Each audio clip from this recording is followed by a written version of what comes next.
अरे मी ना ड्रोन बिबट्याचा पाठला करत होतो बरं का, पण बिबट्या डायरेक्ट माझ्या ड्रोनला वॉर्निंग देत होता का माझ्या माग माग नको. This is the end.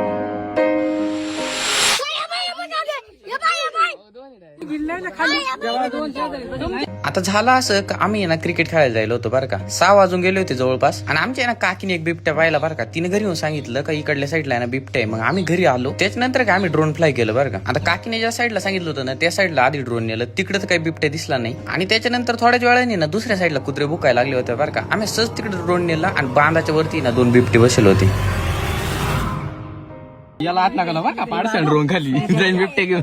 आता आम्ही ड्रोनचे जिथे बिबटे बघितले होते का, ते थोडे तिथं बसले होते, त्याच्यानंतर ते तिथून उठून गेले बरं का. आता तिथे ना 2 बिबटे होते ना, त्याच्यापैकी एक बिबट्या तर एवढा जोरात पळत गेला ना, मेन ड्रोनचा कॅमेरा फक्त इकडून तिकडे फिरविस्तो बरं का, तो बांधाच्या त्या कोपऱ्यापर्यंत पोहोचला होता. बरं त्याचं जाऊ द्या, तो पुढे जाईल बिबट्या तर काय डायरेक्ट निघून गेला होता, पण हा मागून येणार बघा, अरे डायरेक्ट चालता चालता धमकी देतो होता बघ. तेवढं मग मी समजून घेतलं का आता आपण आपल्याला ड्रोन घेऊन घरी आलं पाहिजे आणि त्यांना त्यांच्या रस्त्याला जाऊन दिलं पाहिजे, नाही तर आपल्या ड्रोनचा कधी पण गेम होऊ शकतोय.